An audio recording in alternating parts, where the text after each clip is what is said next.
Om Namo Bhagavate Vasudevaya. Om Namo Bhagavate Vasudevaya. Om Namo Bhagavate Vasudevaya.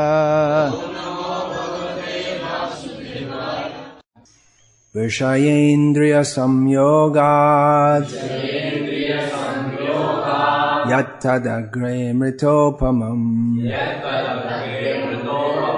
pariname vishamiva tatsukham rajasam smritam. That happiness which is derived from contact of the senses with their objects and which appears like nectar at first but poison at the end is said to be of the nature of passion. Purport: a young man and a young woman meet, and the senses drive the young man to see her, to touch her, and to have sexual intercourse. In the beginning this may be very pleasing to the senses, but at the end or after some time it becomes just like poison. They are separated, or there is divorce, there is lamentation, there is sorrow, etc. Such happiness is always in the mode of passion. Happiness derived from a combination of the senses and the sense objects is always a cause of distress and should be avoided by all means. Vishayendriya samyogat yattadagre mitopamam pariname vishamiva tatsukham rajasam smritam. That happiness which is derived from contact of the senses with their objects and which appears like nectar at first but poison at the end is said to be of the nature of passion. The mode of passion is intimately connected with material desire. In Sattva-gun, a person is trying to get free from material desire. And in Tamagun, it's a state of perpetual, deep disappointment in which one just doesn't endeavor, because it's a kind of disappointment that doesn't lead to the striving for self-realization, but simply leads to deeper and deeper frustration. But in the mode of passion, a person is very active with the aim of fulfilling material desires, the most prominent of which we understand from Srimad Bhagavatam is sexual desire. Yan maitunadi grihamedi sukham. The happiness of materially attached people begins with sexual happiness, but hitucham. It is certainly insignificant happiness. But it seems to the person in the mode of passion, all kinds of happiness, they seem to be axiomatically desirable. That we have a very strong desire for it, and it just seems right. We should build big buildings and have fast motorbikes and have fancy clothes and have lots of money and Sri Aishwarya Prajapsavaha. We should have women, money, dynasty, all these things. And then, of course, we'll be happy. And the whole material world is running on this illusion. The whole material world is running on this illusion. And it's very difficult for people to come out of thinking like that, because it just seems, obviously, if you have nice food, nice clothes, nice house, nice women, then obviously you're going to be happy. That's what people think. Not seeing the evidence all around them that despite having all these things, people are not happy. So it just seems obvious that we work hard, we get money, and then we spend it, and we're happy, and we have a healthy, strong body, and all these things that are required. to be happy. But someone who gets out of this mode of passion in which you're just running so fast and I have to do this, I have to do that, I have to get this, I have to get that. Bangalore life, where people work. I saw one advertisement there in Bangalore a few years ago. Billboard. Work hard, play harder. It's an advertisement for some shirts. Party harder. Work hard, party harder. So the idea is that after long hours working, and not just long hours and not working like in a government job, which means you don't do any work, but really intensely working, then at the end of the week, when you should be exhausted, and actually are exhausted, then take some intoxication and then get jacked up and party harder. This is the mode of passion. And it ends in pariname vishameva. It transforms into the distress of, for instance, ending up in a institution for mentally or psychologically damaged people. As that's one of the many good businesses in Bangalore, is running mental institutions for ex-IT professionals. So if someone can just cool down a bit, become calmer, and carefully look at everything and see what the situation is, then they think, well, this running around and trying to enjoy the senses, that is not good. Then they come to Sattva Gun and Sattvam Yad Brahmadarshanam.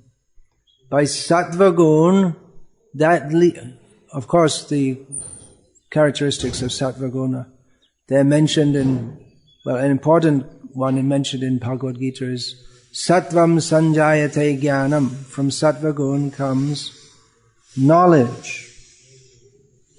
And over and above that, Bhagavatam states, Sattvam Yad Brahmadarshanam. From Sattva Gun, one can come to the level of self-realization, realization of the Absolute.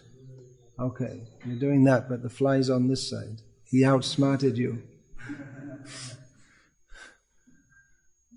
Now he's gone to this side. Very intelligent fly. That's why you see it should be from both sides, actually. For the real, in the Raja Darbar, there should be from both sides. It's not just for showing respect, but it has a purpose. You need two men to get rid of one fly. Just see. And we think we're in control. Meanwhile, the fly's gone to harass someone else, so he outsmarted you again. Even the fly has intelligence. Okay, well, if you go and sit down, then only the fly will come. So I guess you can go and sit down, and then you can jump up if the fly... There's no fly here now.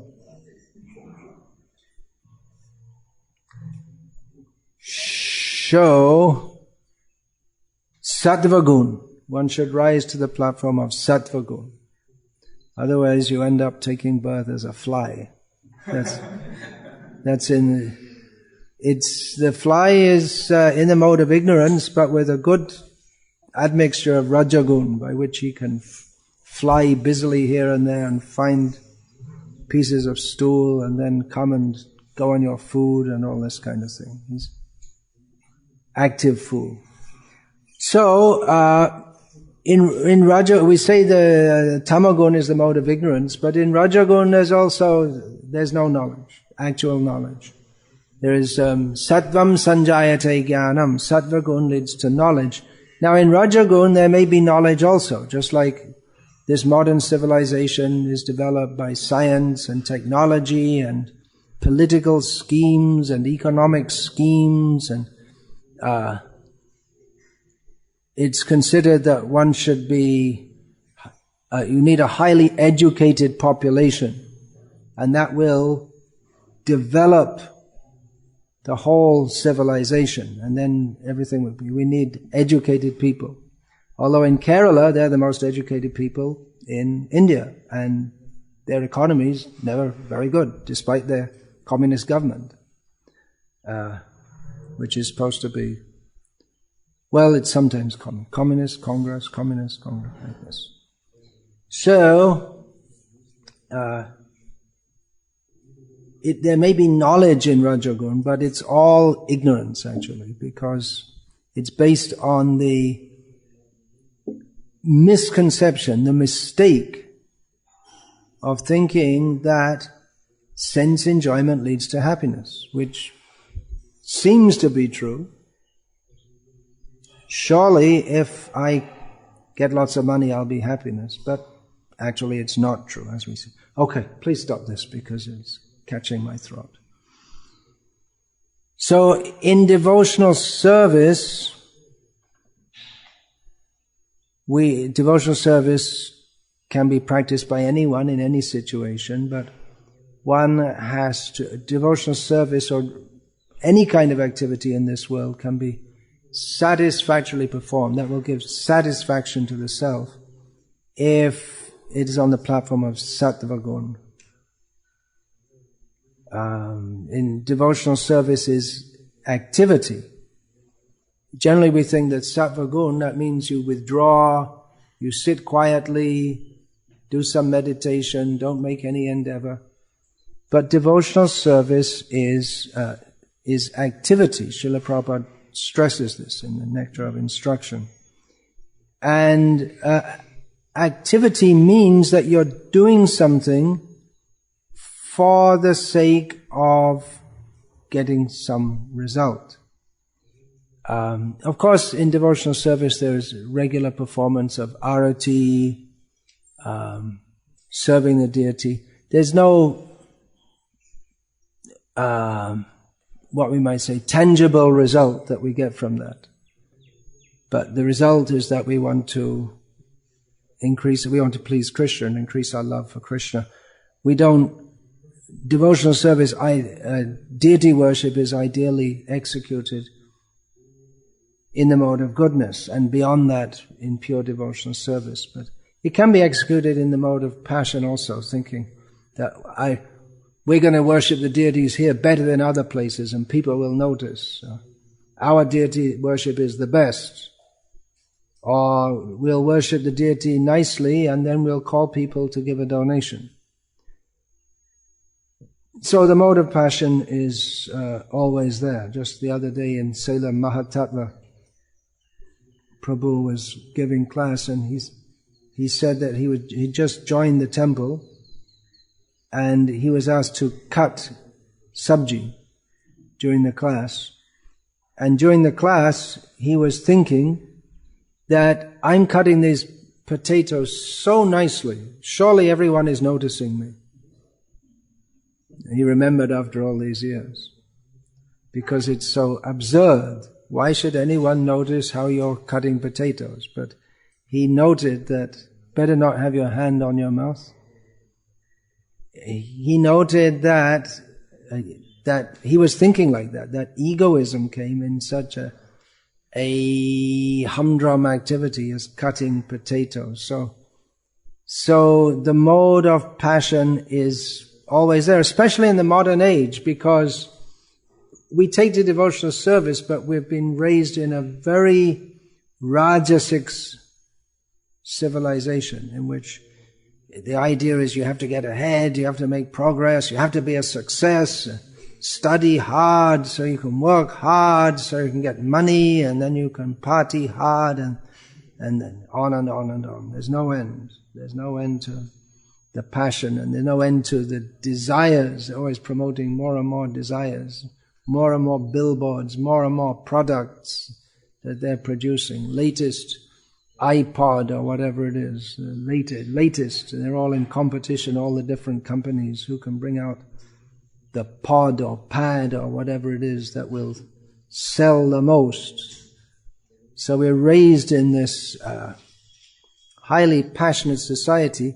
And in devotional service also, we're not just worshipping the deity, which is basically it's a very sattvic activity. But we're preaching, we're trying to create things, create a big society of devotees, we're trying to build temples, money is involved. So unless we come to the very pure platform, then we're going to be infected by Rajo guna. It's very easy to get into a kind of mode where we're active in devotional service, but we're not really doing it with the right motives. Or we're so much interested in the result that we become like the foolish person, as mentioned in Bhagavad-gita. What is that? Kartahamiti manyate. Who is that who thinks, I am the doer? It is vimudhatma, a big fool. Thinks that I've made so many devotees, I've distributed so many books, I did this, I did that. So that is in the mode of passion. And then what happens? Pariname vishamiva. It turns to disappointment.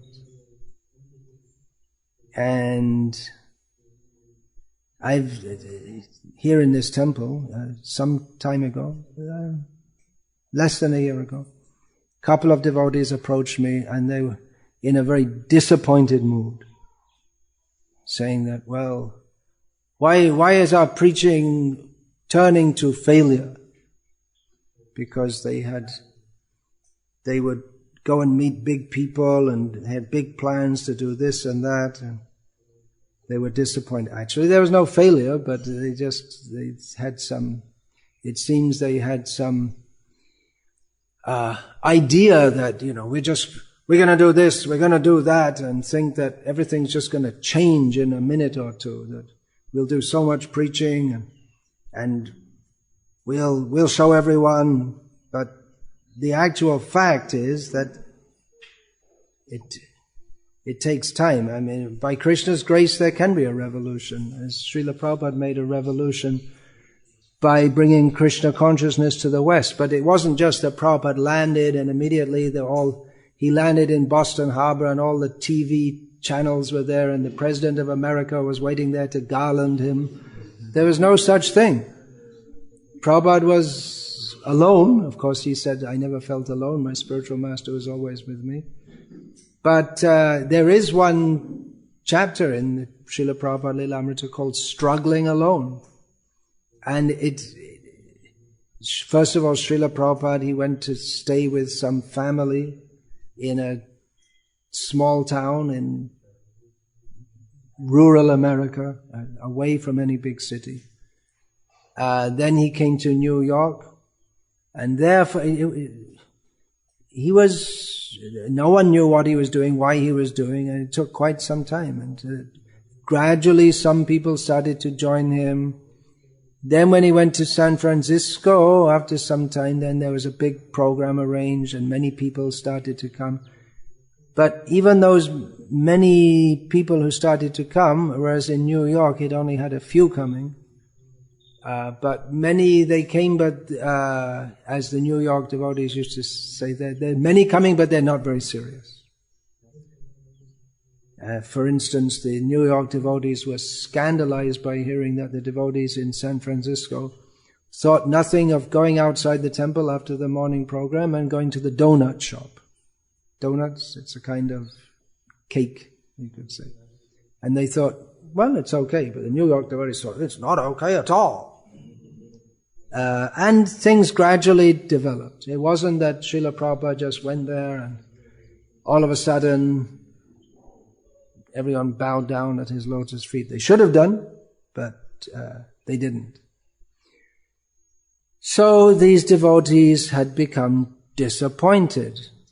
They didn't have the patience that comes from the mode of goodness to realize that that you may desire to do many things very quickly, but the actual nature of this world is that even materially, even to do anything material, it takes time. Even some of the most famous entrepreneurs of the modern age, Bill Gates and Steve Jobs. It wasn't that they just started off and made their computers and all of a sudden they were rich, but they had to struggle, and it was gradual, and then it built up. And there are many who try and have good ideas, but it just doesn't work out anyway. There are many factors. However brilliant ideas you have, or however confident you may be in yourself, there are many factors. It may be that someone has very good ideas, but they just, because the time factor or various factors, it just doesn't work out. So we are not the doer. That's one thing we have to understand. We have to work and understand that we are not the doer. Everything is in Krishna's hands. This idea, I'm going to do this, I'm going to do that, I did this, I did that. That is not a devotional attitude. And ultimately it turns to disappointment. We see that Lord Brahma, he is the greatest Brahmana in the whole creation. If one executes the duties of a Brahmana perfectly for 100 births, he can take the position of Lord Brahma. But then he's entrusted with creation, which is an activity that involves Rajoguna. So he prays that those prayers are there in Srimad Bhagavatam, that I may not be affected by Rajoguna. But actually, he does. At least that's how it's described in Bhagavatam. That when the Kumaras refused his order, the 4 Kumaras refused his order to procreate, he became angry. He tried to suppress it, but he became angry. And that anger became manifested as Rudra. So, how do we get free from Rajagun and come to Sattvagun? Well, Sattvagun is characterized by knowledge. So we should cultivate knowledge, spiritual knowledge. But sometimes we see that devotees, they study, but still they're strongly affected by this Rajaguna. Whereas Arjuna, Krishna taught, this Bhagavad-gita, Krishna is speaking to Arjuna. Arjuna had to fight, which is a highly, well, at best it's a rajasic activity. Generally that's considered rajasic. Kshatriyas, they're considered to be strongly influenced by the mode of passion. The kind of fighting that goes on in the modern age is more in the mode of ignorance, with bombing, terrorist bombings, bombing civilians, no laws, just kill people, that's all, somehow or other. No rules of combat. But Krishna, he's speaking all these things to Arjuna because if someone follows his swadharma, Krishna very strongly emphasizes this in Bhagavad-gita, then even though the swadharma of a kshatriya is dominated by passion, the swadharma of a vaishya is dominated by passion and ignorance, and the swadharma of a shudra is influenced strongly by ignorance. But if one simply follows his dharma dutifully, then that automatically brings just the resolve to follow one's dharma. That brings one to the platform of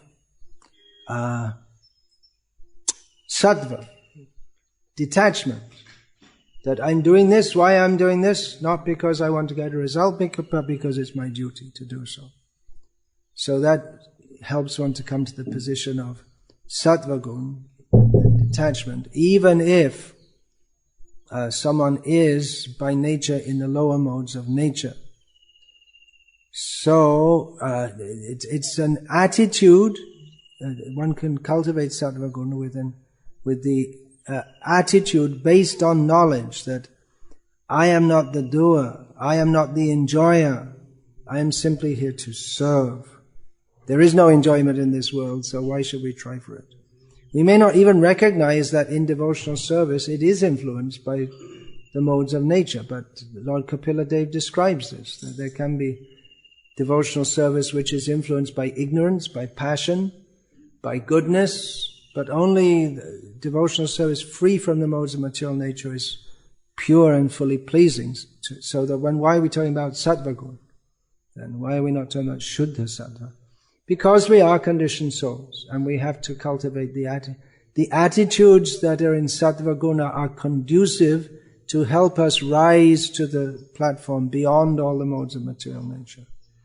For instance, in sattva guna, if we understand I'm not the doer, whereas in raja guna, we think I am the doer. I am the doer and I will enjoy the result. In sattva guna, one thinks I'm not the doer, but I have to work as I'm obligated. The result is not for me to enjoy. But that is close to the attitude in Shuddha Sattva, where one thinks that I'm not the doer, I'm simply a servant of Krishna, and Hari Guru Vaishnava, I'm their servant, and I have to act not for my own enjoyment, but for their enjoyment. So, Srila Prabhupada, he emphasized that all devotees, they should rise early, follow sadhana, follow all the regulated principles, take prasadam, not non-prasadam, and all this. Because if we all do that, that will purify us. And if we don't do, then the effect of the modes of material nature which is there within our heart, that will again manifest. It's sadhana, means we have to keep on doing it. Day after day after day. Nityang Bhagavata Sevaya, daily. You have to keep on with it. Srila Prabhupada, he was very insistent on this. If you read Srila Prabhupada's letters, you'll find that again and again and again, many of his letters he wrote to leaders of the Krishna consciousness movement, and he'd write about some management issues, but many letters he would say that you have to make sure all the devotees are rising early, chanting 16 rounds, taking only prasadam, going out for preaching and all these things. So, and he also wrote that the leaders, they have to do that by example. They have to set the example. Because yad yad acharati shreshtaha, whatever those who are considered best do, others follow. Whether it's good or whether it's bad. If we have a leader like Yudhishthir or Parikshit, then we would expect that the citizens will be good. We can't guarantee they'll all be good, but if we have a leader like this Italian Prime Minister, just got locked away for 1 year, and what's his name? Buluc? I don't know, I'm not very good at Italian names. And he's open about being highly interested in sex with women and youngsters also. He's not open about the youngsters, because that's illegal. So, what can you expect with a leader like that? You can't expect people to be good. Or if the leaders in modern age, the political leaders, it's just expected that they have to make arrangements for sense gratification for the citizens. They have to make arrangements so everyone has enough money. And of course, here in Tamil Nadu, one political party gave away free TVs to everyone. Those who don't have TVs, you get a free TV. And of course, they also had their own TV station, so that the people could watch entertainment on their station and get the message to vote for them also. So it wasn't exactly altruistically motivated. But that's what people think, that we'll give free egg for the children, midday meals, 1 free egg. Well, we'll give 2 free eggs. Someone comes along and says. May happen to the midday meals program also. So why is all vegetarian food? That's sectarian. If we really want to make the children good, we have to give them eggs and meat. That will come. Already some politicians are saying that. So in Krishna consciousness also, the Srila Prabhupada, he was always stressing that leaders have to be ideal, knowing that the followers, they'll follow the good example or the bad example. Now, it's a great responsibility to be a leader in the Krishna consciousness movement, considering that we're all coming from this nasty civilization. And we all have various anarthas, and that if we can't overcome those anarthas and we're a leader, then that will affect how we lead others, and others will pick up those traits. So, what was Srila Prabhupada's solution? Well, many times he said, just like George Harrison asked Srila Prabhupada about how the management of the movement will go on when Srila Prabhupada is left. And Prabhupada just stressed the same thing that he always stressed, that the members of the movement, especially the leaders, they have to rise early, follow all the principles, and everything will be all right. Of course, if we say everything will be all right, how can everything be all right? Because in this material world, everything is all wrong. So how can we expect that everything will be all right? Rather, we can expect that within the Krishna conscious movement, there will always be some disturbance and turbulence. It's inevitable. We're attempting to preach Krishna consciousness in a very disturbed age. And the people that are coming to Krishna consciousness and attempting to become preachers, the doctors themselves were just sick just a short time, and still are, still recovering in various stages of recovery, which, if you want to look at it from the other perspective, in various stages of sickness. So disturbance is inevitable, and we shouldn't be discouraged by that, but one of the best ways we can preach is to ourselves become ideal. If we're not ideal, then people won't trust us, and they won't have a good example to follow. Srila Prabhupada, in one purport in Sri Chaitanya Charitamrita, in his Sri Chaitanya Charitamrita commentary, stated, he was paraphrasing that, what is that? Jagat tarite shabe jane jane. What is that? You don't know it. It's from that song in praise of the Vaishnavas.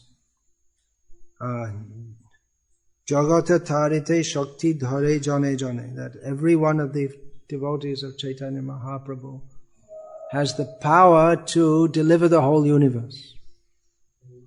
So Srila Prabhupada said that we therefore request the members of the International Society for Krishna Consciousness to all be pure devotees, so that the people of the world may benefit and they may also be pure devotees. So sometimes in our management we think we have to make this scheme and this management plan and that management plan. And there, in the Kami world, every day practically there's some new book coming about how to do management this way, that way, some other way, this scheme.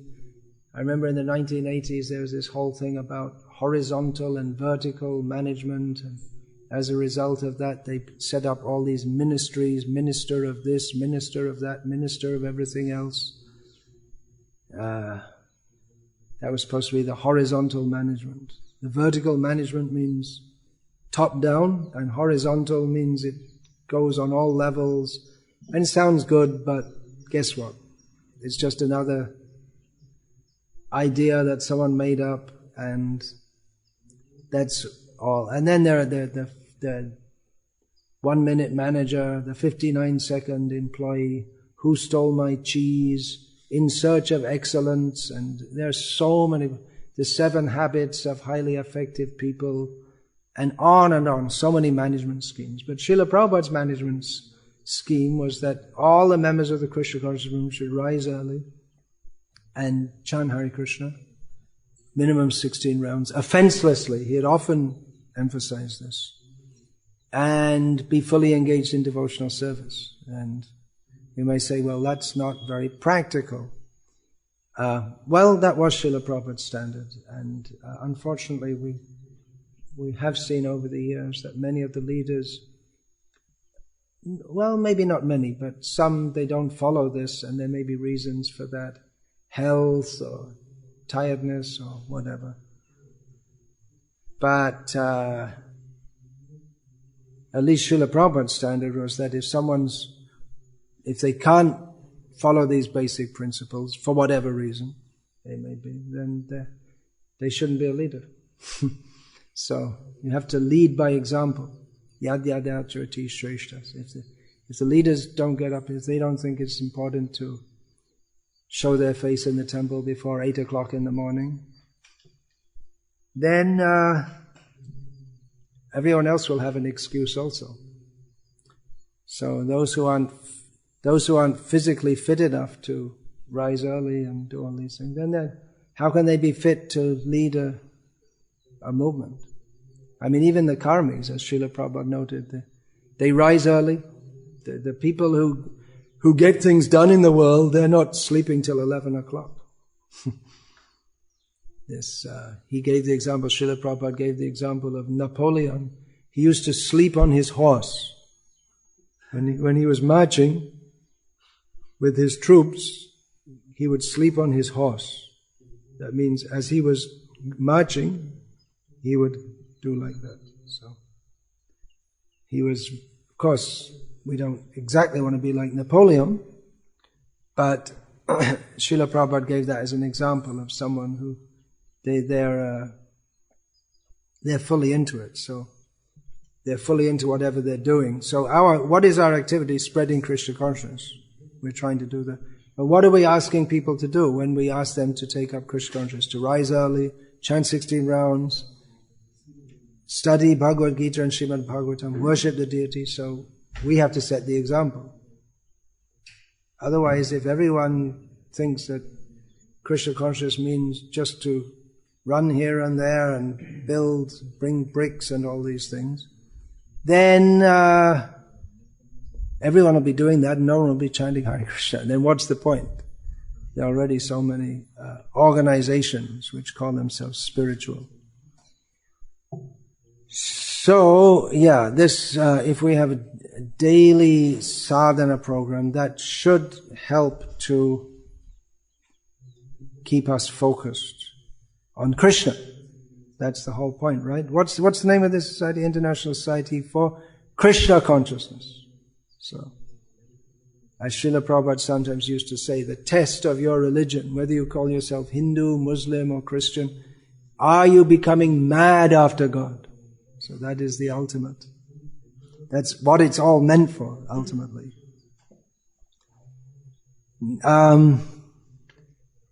So, in the mode of passion, we may do big things suddenly and then become disappointed. But in the mode of goodness, steadily working. Now, there is one gentleman, or some people wouldn't call him a gentleman, who lives on a hill just northwest of here, how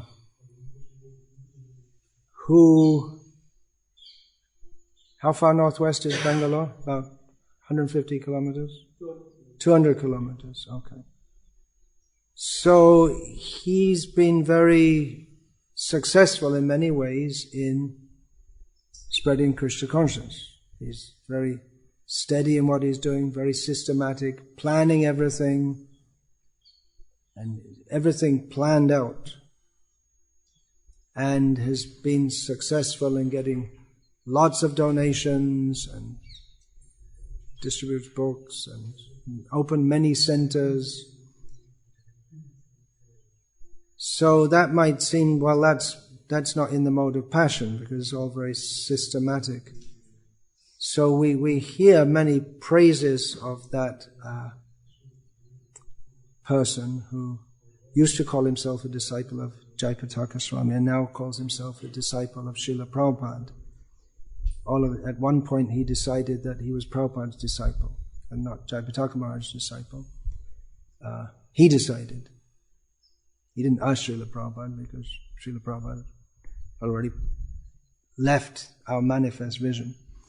So it seems that he's, by systematic planning, steadily working, he's been very successful. So that might appear to be in the mode of goodness. But I would say that's more like them, or let's, not I would say, but if we analyze by Shastric study, that may be similar to the kind of success that other businessmen in Bangalore have. They're good businessmen. They plan, they expand. Because although we do hear praise of this gentleman as being a very dynamic leader and has spread Krishna consciousness systematically in so many ways, we never hear that he's such a nice devotee and everyone loves him, but rather the opposite, that he's controlled by fear, he's very much controlling everything, and even though we don't know exactly what happened, but even though he's done so many things, but we hear also that he's amassed properties worth several thousand crores. So this appears to be very much the mode of passion, where one is controlling, bringing in money. So actually the aim of our Krishna conscious movement is not to control or bring in money. Some control is required in an organization and money is required.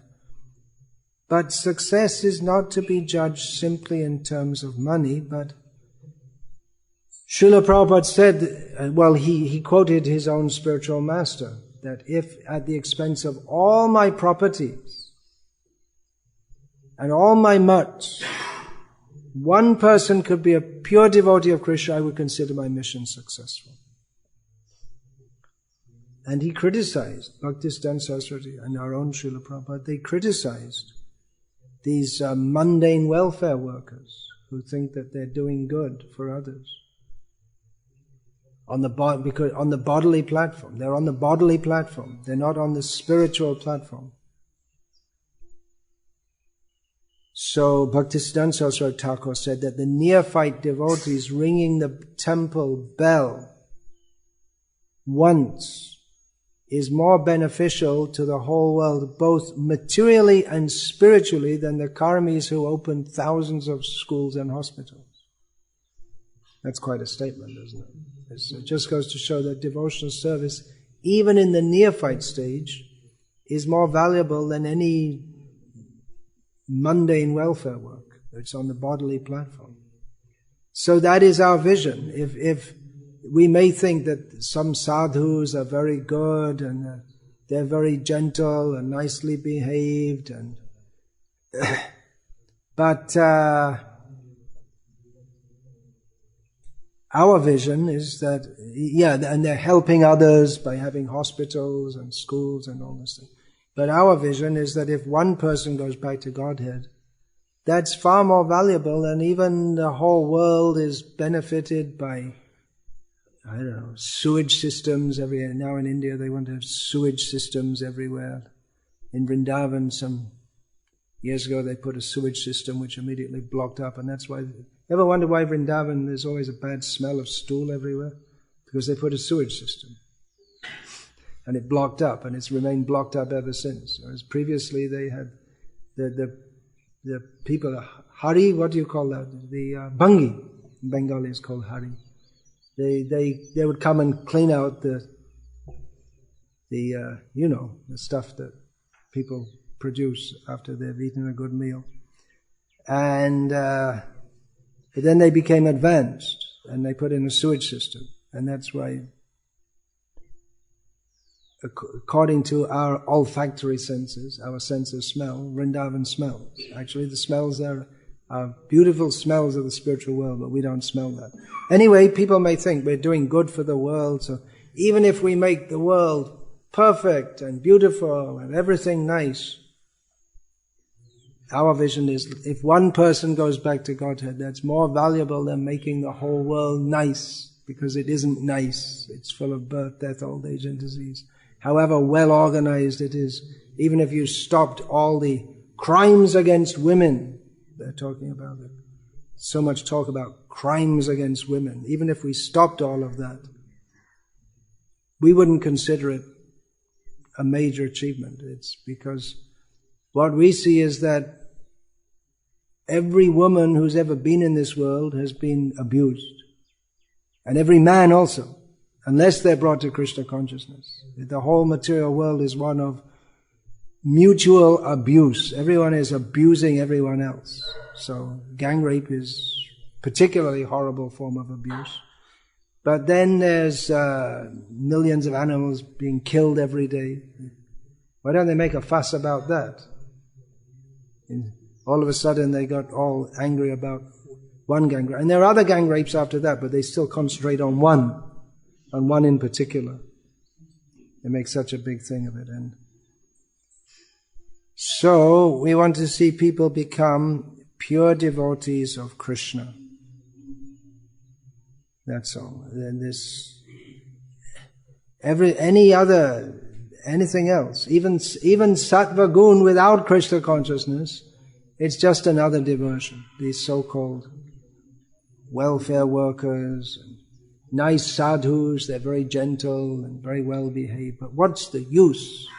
Shrama eva hi kevalam, without Krishna consciousness. It's all useless. So we see I was talking about management techniques. We see Srila Prabhupada's management style. What was Srila Prabhupada's management style? Well, Srila Prabhupada was concerned that money is properly spent. He didn't like misspending. He was concerned that everything is properly maintained. But he did take interest in all these things. He would try to get the best. He personally went to Japan to negotiate the printing of his books there. That was the main reason he went there, when on one visit. He was very much concerned with all these matters, but sometimes he would get into, have long discussions, getting into the details of accounts and all these different things. So he's very much aware of these things and concerned, but his basic management style was to chant Hare Krishna and to induce others to chant Hare Krishna. And he said that he wrote a letter to one of his leaders that if you see that all the devotees are rising early and chanting 60 rounds and following all these things, then management will be at your fingers' ends. In other words, it'll be easy. Because in Krishna conscious, devotees cooperate and serve because they're satisfied in Krishna consciousness. And if they're not satisfied, that means they're not properly in Krishna consciousness. So, both things. Srila Prabhupada managed by preaching. He was Krishna conscious, he chanted Hare Krishna, and he preached all the time to everyone. Whoever was around him, he'd speak about Krishna. Now, there was one manager of a major temple in India. He was the temple president for some time. He managed by not managing. That means he would go on parikrama and take devotees here and there and show them different places. It was a disaster. The whole temple got into tremendous debt and it was not clean. So when we say managed by preaching and by being Krishna conscious, that doesn't mean neglect. But Srila Prabhupada showed how to keep Krishna very much in the center by his own Krishna consciousness. So I mentioned some things that we can all learn from. This just came to my mind. Actually, I wasn't going to speak on this. Just in Guru Puja, some thought came to me about this. How this in the mode of passion is described here. It feels so good. I've got to do it, but in the end, it turns into poison. So sometimes we see like that also. Immature devotees, they think, yeah, we're going to do this and we're going to do that, but they have no experience of the world as it is, that things, just by wishing, things don't happen. You may have, this plan's going to work. I remember once I was on a train from Thailand to Malaysia, and one young Englishman came up to me and told me, I'm going to write books, and he said the name of some famous author whose name I don't remember. I didn't even know at the time, and he makes millions of pounds by writing these books, but they're not very good books. I can write better books like that. I'm going to make millions of pounds by writing books, he thought. He thought, well, this person can write books, and they're not very good, in his opinion, so I'll write books better than his, and I'll make more money than him. I didn't bother telling him what a fool he was. This young man, and he thinks, yeah, I'm going to do this, and no experience of life as it is. So, in traditional cultures, young people didn't have as much freedom as they do in the modern age. This whole thing, people have freedom, but people don't know, they don't know how to live or what the purpose. This freedom is just so they can be more easily exploited, actually. In traditional societies, young people, they may be married, but they'd still be under the control of their parents. And you may say, well, they didn't have the freedom, but they were protected also. Once in Australia, I was giving a talk in a university, and I was saying about how women are protected. And one, surprise, surprise, woman asked me after the class, why do women need protection? And I said, from lusty men. Well, it's a fact. We need protection. And we need protection from our own lusty minds. Because, especially in youth, the mode of passion is very strong. That feeling, yeah, I can do so many things. And the sense of sense enjoyment, it feels so strong and powerful. And that's why you put boys and girls together in the college, and they think, oh yeah, great, let's get together. But pariname vishamiva, in the end result, especially for the girl, is like poison, because the boy who she thought loved her dumps her, and she has to get an abortion. So what did she benefit? And he moves on to someone else. That's why women need protection, because they can easily be misled. So in the same way, we may think in devotional service, I'll do this, I'll do that. Why is everything going so slowly? We can do much better. But there have been many people who thought like that. And even those, of course, there may be visionaries who do something like, I mentioned Steve Jobs and Bill Gates. But they also had to work hard, gradually. And apart from them, there have been many, many, many people with ideas. They have inventors' exhibitions, don't they? And so many people invent so many things. But out of those inventors, hardly any invent something which actually makes a significant difference in people's lives. So there are other factors at work also. Srila Prabhupada went to the West. He tried hard. He depended on Krishna. And things developed. So let us endeavor patiently in devotional service. and not be in the mode of passion, where it's the shooting star that makes it like a firework. It makes a big light in the sky, and in 30 seconds it's finished. Better to be steady in devotional service. Hare Krishna. Any question about this, please?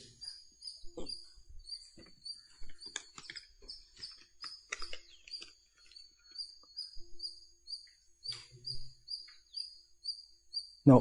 All right, you have a question, yeah.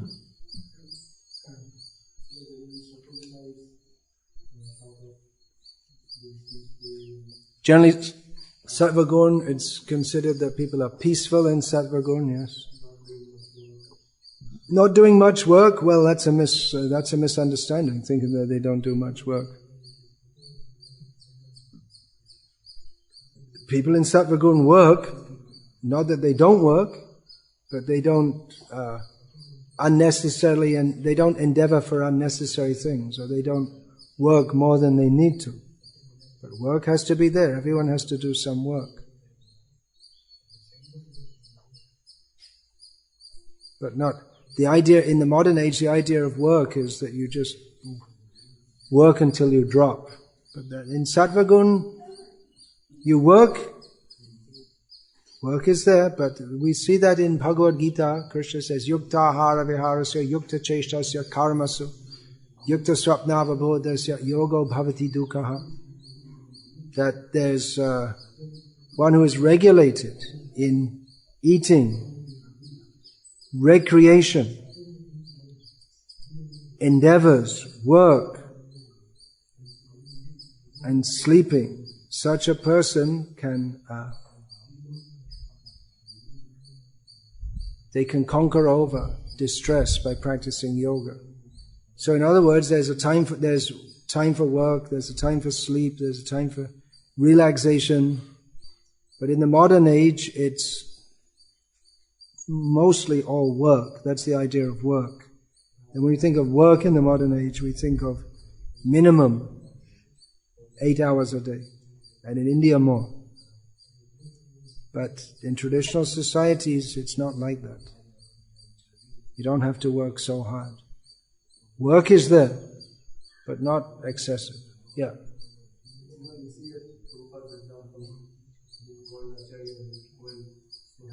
Srila Prabhupada worked very hard, yes. But as he said, our work is recreation. What was his work? Chanting Hare Krishna. Yes, he worked hard. He was setting up a movement. But his social plan was that people would live simply and not work excessively and have extra time for chanting Hare Krishna. That was his social plan.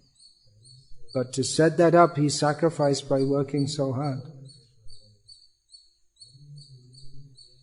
But Srila Prabhupada wasn't in the mode of passion. Nor should we be in the mode of passion. And we should follow Srila Prabhupada's example that even though he was working so hard, he was quite content just to sit down and chant Hare Krishna also. In early 1977, when he already had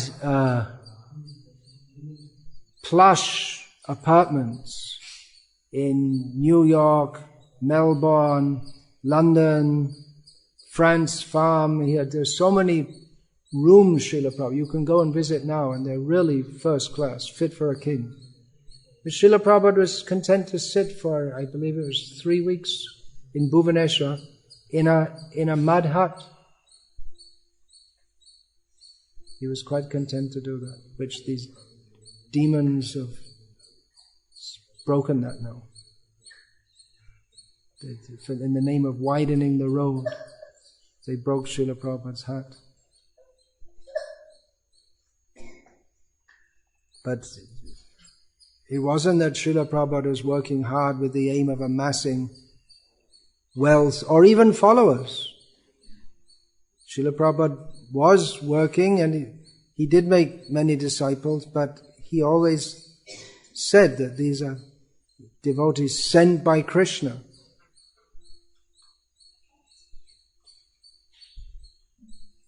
Srila Prabhupada saw them as his disciples secondarily. Primarily they are servants of Krishna. That's what he saw. That's why he didn't engage his disciples certainly in serving him, but not for his sense gratification. But serving him means so they can serve Krishna. Engage them in Krishna's service. People used to criticize that these people, they're all working hard to collect money for some big rich man who's cheating them. But no, Srila Prabhupada used all the money for building temples, printing books. He didn't keep money for sense gratification. He didn't keep money in the bank. Some he kept, but that was for the service of some fixed deposit for the service of the deities in Vrindavan, Mayapur and Hyderabad.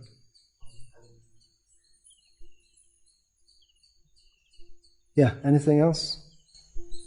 So that time when the woman was in the service, was demanding a lot from devotees. In the early days of the movement, Srila Prabhupada was what? Demanding and pushing devotees. Yeah, he'd say double it. And actually Srila Prabhupada engaged the youthful energy of his disciples, who were mostly Americans, Europeans, Australians, who came from very Rajasic background. So engage their energy in spreading the movement. And we should go on spreading the movement.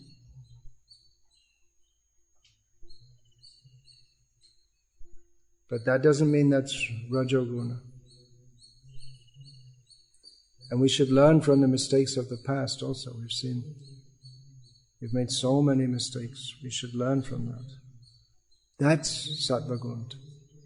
Everyone makes mistakes, but if we learn from them, we're intelligent. If we don't learn from them, then we're simply foolish.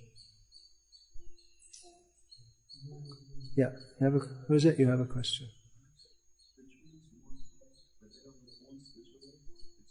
What is most important, our own spiritual life or preaching? There is a letter of Srila Prabhupada in which throughout the whole letter, he is encouraging preaching. And at the end, he writes that the most important business is to save yourself. That is the highest realization. But the two things are not mutually exclusive. If we try to preach, then we will help others and help ourselves also. And although Srila Prabhupada encouraged so much, he pushed preaching and spreading the movement, but he also insisted that the devotees adhere to standards of Krishna conscious sadhana, without which they wouldn't have the strength to preach anyway. All right? Hare Krishna. Srila Prabhupada ki jai. Hare Krishna.